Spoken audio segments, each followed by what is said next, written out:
there, I'm Sue Stockdale, your host for the Access to Inspiration podcast. Our aim is to provide you with inspiration through conversation. In the 50 episodes to date, I've spoken to many interesting people, ranging from a sailor and a sports scientist to a designer and a doctor. All of their amazing stories have the power to strengthen, shape, and challenge our view of the world. We hope each episode ignites new possibilities within you, makes you think and do something differently as a result. And as we're on a social mission, we want to discover the impact that all of these episodes have had on you. So whether this is your first or your 51st episode, we'd love to get your insights about the impact that it's had. There's a short 3-minute survey, which you can get a link to in our show notes, and we'd love if you would take a moment to complete that. Or you can leave us a voice note if you'd prefer to just record a quick bit of audio telling us your story and the impact the podcast's had on you. Now, I know that many of you like to find out how we discovered our guests for each episode. And from experience, I know that the most amazing stories can be found in the most odd places. If you just ask a few questions and engage in conversation with another human being. Well, today is no exception. There I was getting a massage and began a conversation with the massage therapist. Little did I know what I was to discover when I asked him the question, "How did you become a massage therapist?" And a lot of interesting information was revealed. So I went back later to record this episode with him. Now there may be a little bit of background noise, but I hope that doesn't detract from what Thomas Andrén has to say. Welcome to the podcast, Thomas. Thank you. So I've come across you as a massage therapist, and I'm really curious to know, what is it you like about being a massage therapist? Oh, there's a lot of things actually. First of all, you get to meet a lot of people from all over the world, especially when working on cruise ships like this. It gives you a very colorful experience meeting people from all over the world. And that particular thing, being a massage therapist, gives you a longer opportunity to actually have a conversation with someone.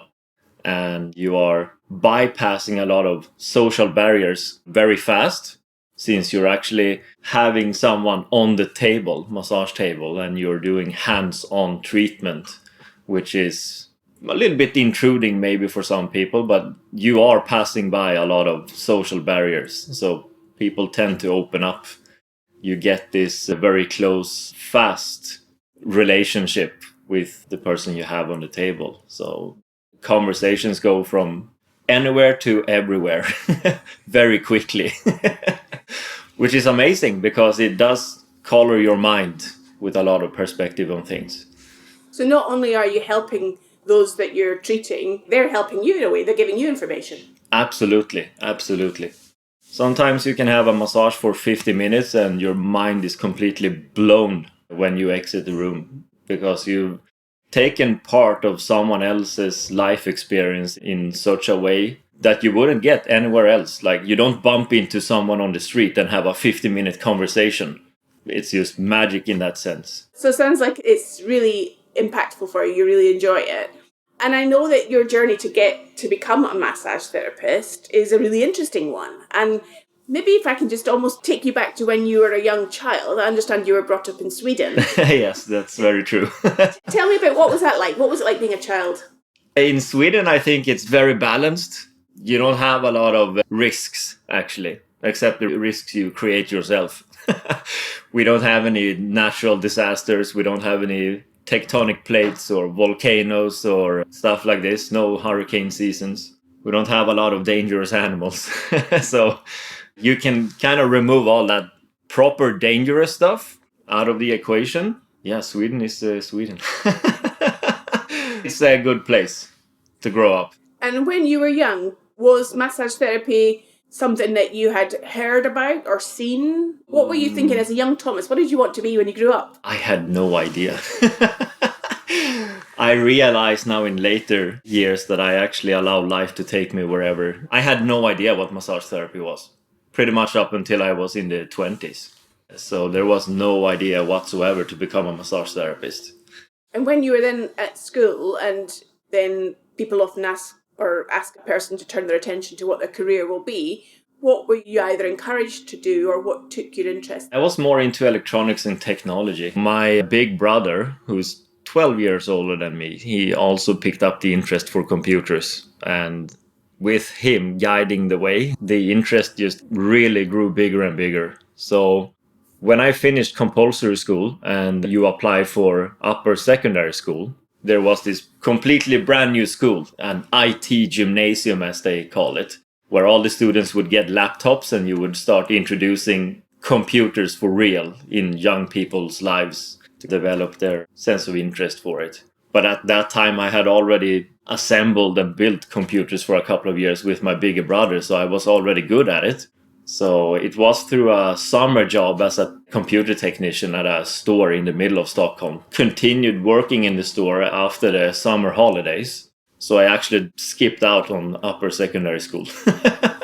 I applied for the school and I got in, but I did a white little lie. So I made sure that I could stay on the job instead. I also did tell my employer that I didn't receive any spots. So I would kind of play a little risky game over there to see if they would offer me employment or not.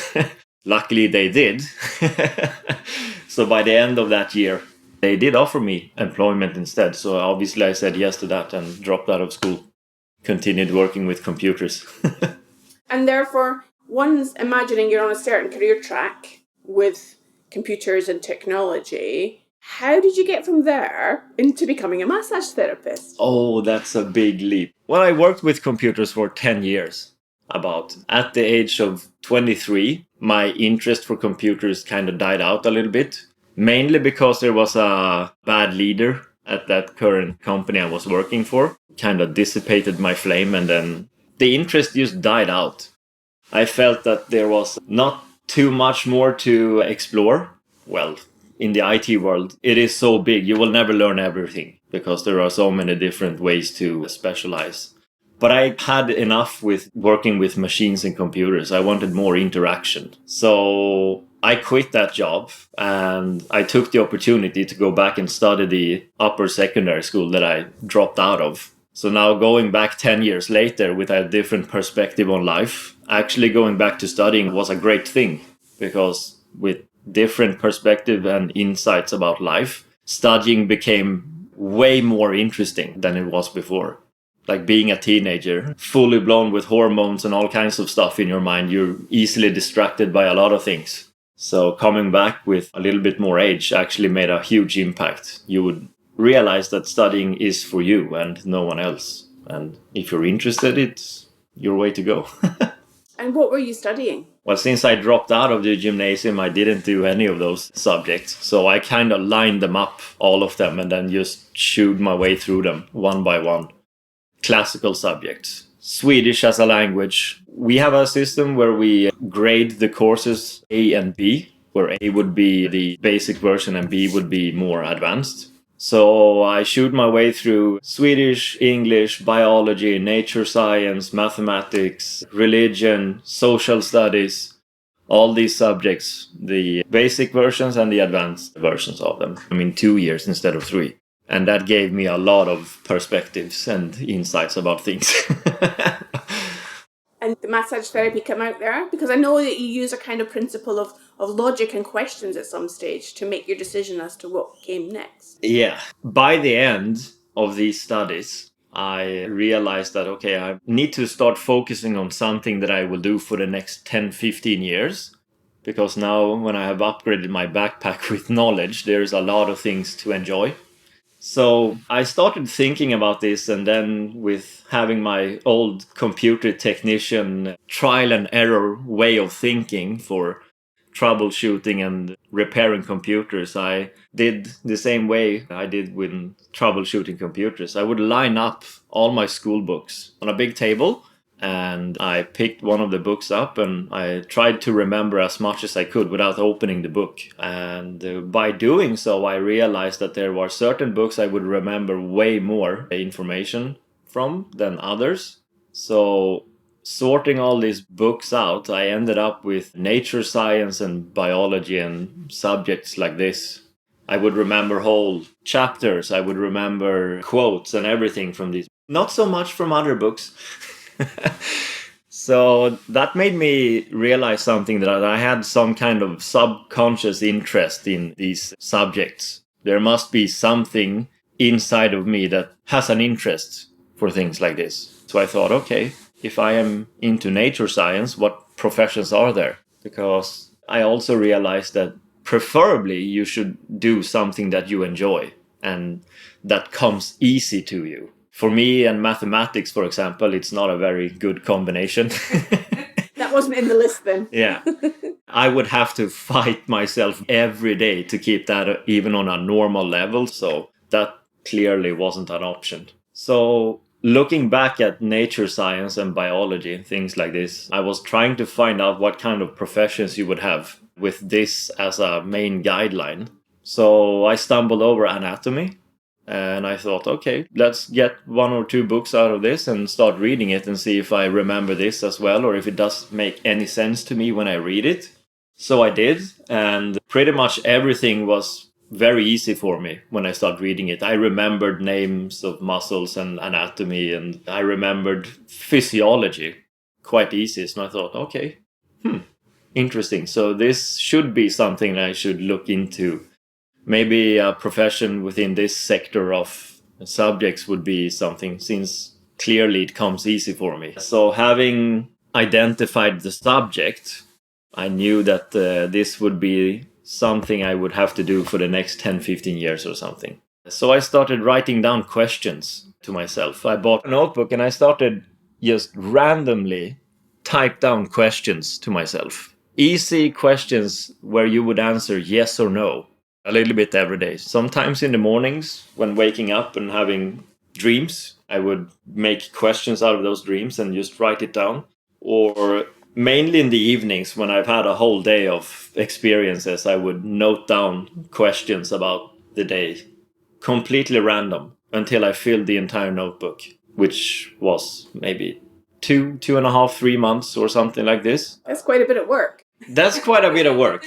Like you make it into a daily routine or something and just, okay, I'll go write down some questions before I go to bed. And did you know what was going to happen? When you were going through this process of writing down the questions, did you have a process in your mind as to what was going to happen next with those questions? Or did that materialize along the way? It was a little bit like a roller coaster. At many times I thought, why am I even doing this? Like, why am I writing all these questions? Am I ever going to answer them or not? Or is this just a way for me to ventilate down my mind on a paper? So back and forth between thoughts like this, or now I'm really tempted. Oh, that was a good question. I need to write these ones down because they are so weird. So it was a journey itself, just coming up with questions. There was a lot of questions that I had already written down, but it was a fun project to kind of free your mind and come up with questions that you would answer. The conversation continues in a few seconds after this. If you are a busy person and probably always feeling behind, then you may be wondering how you can get more done in less time. One solution is working with a virtual assistant. They can help with social media, graphic design, customer service, copywriting, digital marketing, and many more tasks. iWorker is a social enterprise that connects you to talented remote workers from countries in crisis. Most of their team come from Venezuela, a country facing dire economic circumstances. By hiring from iWorker, like we do, you'll get back some time for yourself and help to change a life. Find out more by listening to episode 20, where I spoke to co-founder John Miles. Or you can look at their website, iworker.co, to find out more. Now back to the podcast. Can you remember any of those questions that stood out for you? Yes, quite a lot of them actually. So when this notebook was done, I put it away for a couple of weeks to kind of clear my mind away from it and get away from the routine of writing down questions. So I went on and about with whatever I was doing, finishing the last couple of months in school and working on weekends, doing my whatevers I did to maintain a normal life in Sweden. So then, after a couple of weeks, I took this notebook with all the questions and in rapid succession started answering these questions. and I would take notice of what happens if I got any physical reactions when I was answering these questions. Was it a quick yes, quick no, or every time I said no, was it any feeling of disgust, or did my body respond in a very physical way when answering yes or no? Yes, there was. A lot of physical reactions, a lot of laughter, a lot of deep emotional impacts, daydreaming, like pictures, vivid sequences of pictures coming up in your mind answering these questions for all kinds of things. So I thought, okay, this is actually very interesting. I'm interviewing myself in a very logical way. So how do I combine this with my previous insight that I should be working with something that has to do with nature science subjects? So along the way, answering these questions, the two different bubbles kind of merged. And I started looking for questions more that had to do with nature science. And the more I observed this, I got positive reactions inside of my body. If I would ask you, would you like a suitcase of $50 million? How would you even respond to a question like that? Is someone ever going to ask you that question? But let's pretend someone does. And how would you actually react? If someone just walked straight up to you and say, would you like $50 million? How do you react? What happens inside of you? There are so many things going on in a couple of seconds before your critical mind comes in and pushes all these reactions down like that. That's never going to happen. Are you insane? Why would someone ask you these questions? So if you just zoom out on yourself and you observe where your mind takes you in a couple of seconds, first, there is a big rise of positive feelings coming up. Like, oh, I would do this, I would do that. All my problems will be solved. And then directly after comes this negative feeling of you like that's never going to happen. Are you ridiculous? Why would you think something like that? And what are you going to do with all that money anyway? All these questions, they really started affecting me in both positive ways and negative ways, with physical reactions, positive reactions and negative reactions. So I started filtering out the positive reactions. Every question I answered yes to, some of them in an instant, like, yes, this is definitely something I want to do. Or, maybe I'll need to read this question one more time. Maybe I'll say yes next time. We'll see. So I started filtering the notebook with questions, and I would take a new notebook and write these questions down. All the questions I said yes to, or was a little bit, maybe, still wrote them down in a new notebook. And through that process, I filtered out all the questions I would say yes to or have a positive feeling inside. That took a couple of months. And another notebook, filtering all of this. So by the end, maybe 3-4 months doing this process, back to your question was if I would remember any of these questions. There was a handful of questions that I always answered yes to. And one of them being, would you like to have the entire world as your playground? Yes. Why not? Why wouldn't you want to see the rest of this world? Why would you want to be stuck in Sweden for the rest of your life? So that was a definite question that every time I wrote that question down, I already wrote yes, pretty much before it was just like a big sign in my head, like, yes, and this is something I definitely want to do. Another question was, would you like to be the tool for your trade? Yeah, why not? Why wouldn't I be the tool for my trade? I should use my hands to be able to perform a profession which I could use anywhere in the world. Now that I would be traveling the entire world with my previous question, it would make it easier to explore and easier to go everywhere if I was the tool, not bringing a lot of equipment with me. So, okay, I need to be able to travel lightly, which was another question. Would you like to travel with a lot of bags? No. Would you like to travel with light bags or travel light? Yes, of course. It makes things easier. And you're removing the chance of your luggage getting destroyed or your equipment to be lost or things like this. So with this, I kind of formed an idea that maybe I should be some kind of a therapist. I would be the tools. I would use my hands to do my profession. I would be able to do it anywhere. I wouldn't need an office. I wouldn't need lab equipment. I wouldn't need fancy equipment or anything that would be a hassle to bring with me. So tightening the rope around my own neck with these positive yes questions and the nature science as a core, I started looking at different professions as a therapist. And I stumbled over massage therapy. It strikes me, Thomas, that one of the things that it sounds like you were doing really well was not listening perhaps to that critic voice. Because many people have those dreams and ideas about what they would like to do, and then comes in the yes but, and they don't pursue them because the critic gets in the way. How did you allow your critic to not overwhelm your thinking and your belief in what was possible?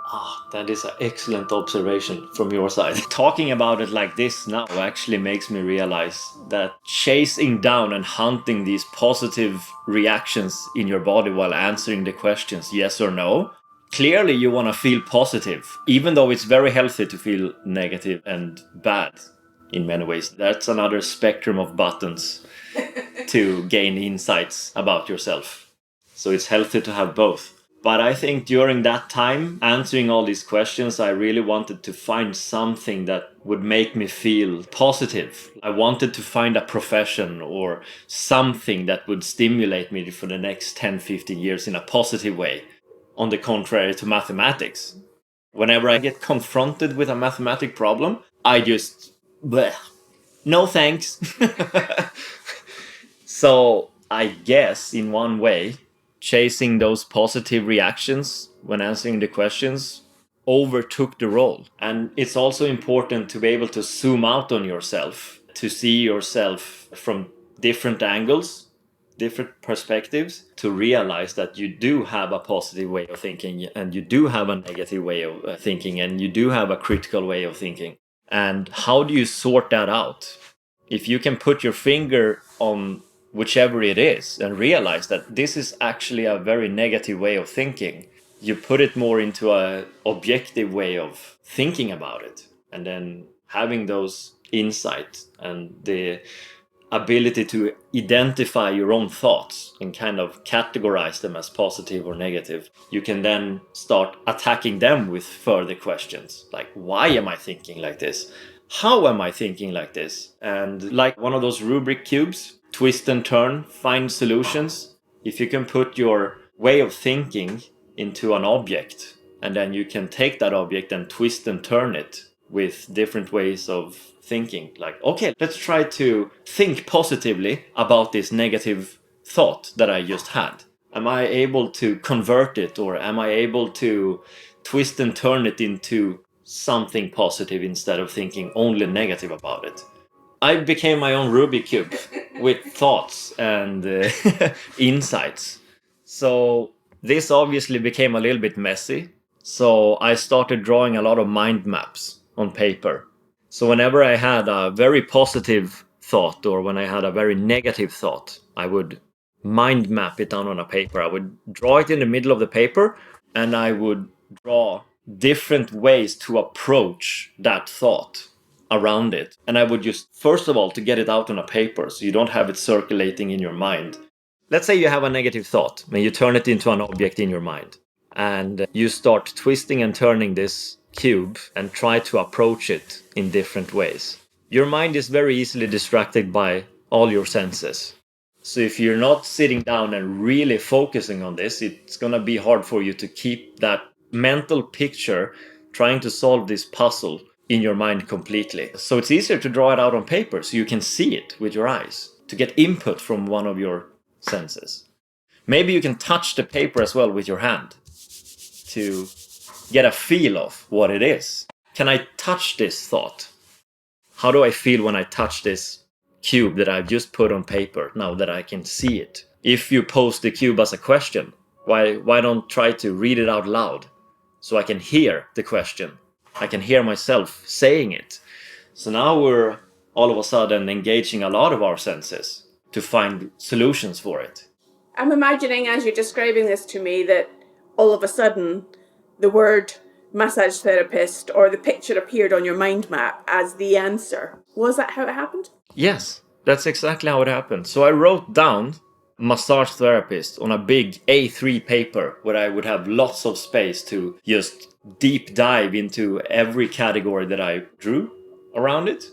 So obviously I touched the paper, I looked at it, I read it out loud many times so I could hear the word to see if that would trigger a positive feeling. Thomas, can you see yourself as a massage therapist? Yes, no. Yes, I actually can. That would be nice. Or why? Why would that be nice? Well, I guess it has to do with nature science, and I would learn a lot about the human body. I know a lot about computers. Why not deep dive into the most advanced machine there is, the human body? There is no end to what we know about the human body. We still don't know everything. So I was like, okay, yeah, this is actually a really good challenge. The human body would be the most advanced machine I would ever work with. So that piqued my interest as well. I think you're already describing to us a great deal of awareness about the human body and the connection between mind and body, senses and mind, that you perhaps consciously or unconsciously were even applying in your decision-making process to get to massage therapist as being the output. Yeah, that's true. So how did you find a job then, being a massage? Yeah, I guess I was a little bit lucky being born in Sweden and everything, where you have Swedish classic massage. You need luck as well. I started looking for different therapist professions.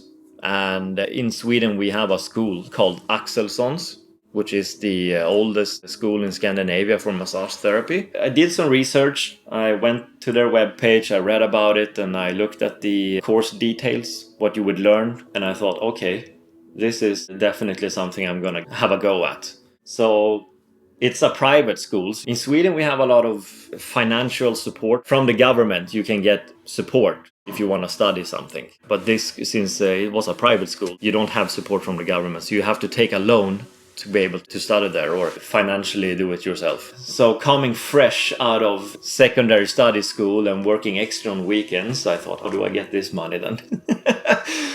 So I asked my mom for help. She took a loan for me and I decided, okay, studies are 750 hours. I can easily put 750 hours down of focus if this is going to be the next thing I'm going to do for the next 10, 15 years. So I went to apply.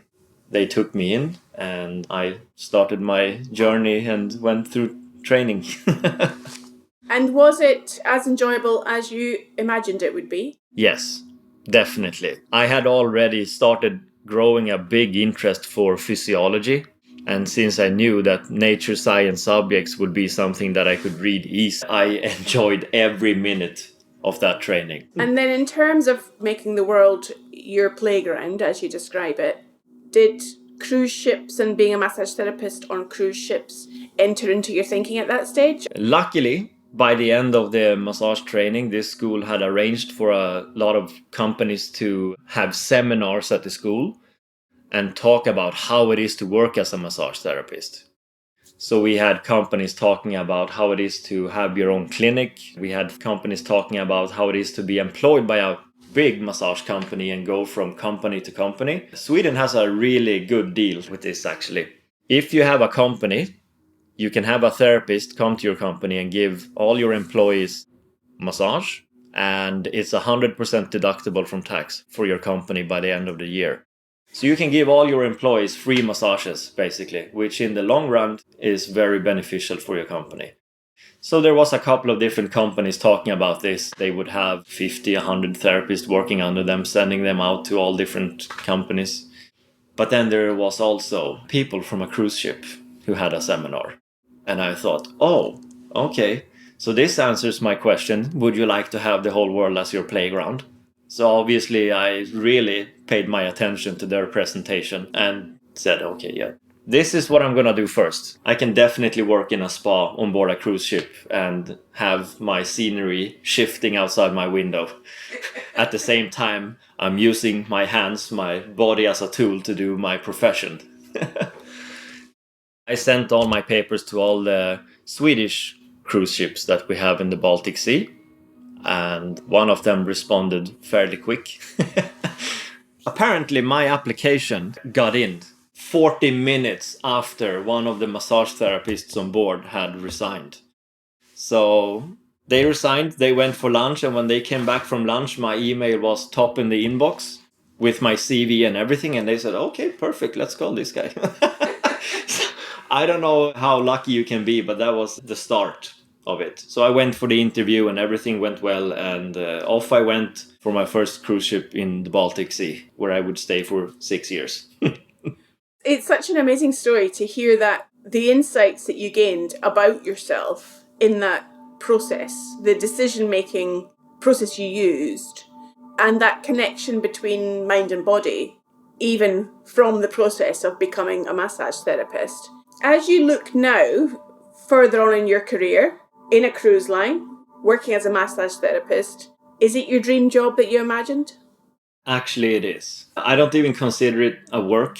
I am enjoying my interests. My training as a massage therapist is something that comes naturally for me, if that makes any sense. It doesn't feel like I'm working. I get to do what I like. It's my hobby, my interest, or however you want to describe it, I guess.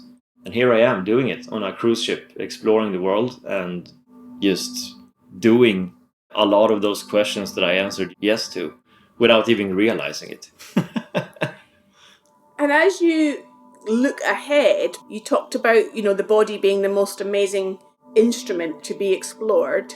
Do you intend to continue to explore it, or are you absolutely happy with the massage therapy as being the route to that exploration? The massage therapy is the core of it. And then as time changes all of us, it kind of pushes you off in different directions. You never stop evolving in that sense. And I've been having a lot of ideas to what I want to evolve further. I actually went to Thailand to study Thai massage, which completely blew my mind again because it's so different from Western massage therapy.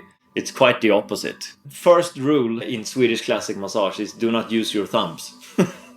And the first thing they said in Thailand when studying Thai massage is we're gonna use our thumbs a lot. Like, thumbs will be your main tool for using trigger points and everything. And I was like, okay, that's a good contrast. We'll see how this ends up. If there was one life lesson that you would share, the things you've learned about your process of your career and how it has developed, Thomas, to date, what would be the lesson you would offer to our listener? Don't be afraid to step out of the box. It will make you feel uncomfortable, but feeling uncomfortable is a very important step of evolving and pushing through further to whatever adventure that awaits you. Don't be afraid to step outside of the box. It really makes a difference. Well, I think you've really encapsulated the essence of our podcast series in your final words there, Thomas. It's been a real pleasure to speak to you today. Thank you so much for being our guest on the podcast. Thank you. You're very welcome. So didn't I tell you it would be amazing? I loved this process that Thomas went through to discover his dream job, and shows you what curiosity can bring you if you're open to following its path. You'll find a transcription of this and all our other episodes on our website. Just hop on over to accesstoinspiration.org. And why not look us up on social media too? We're on LinkedIn, Instagram, Facebook, and Twitter. And before I go, remember to take our short impact survey or leave us a voice note about the effect that this podcast has had on you. All the details and links are on the show notes. Next time, I'll be speaking to Jenna Howison, a diversity, equity and inclusion professional who also discovered her career path through curiosity by asking a question to the CEO of the company she was working in. I do hope that you can join us then.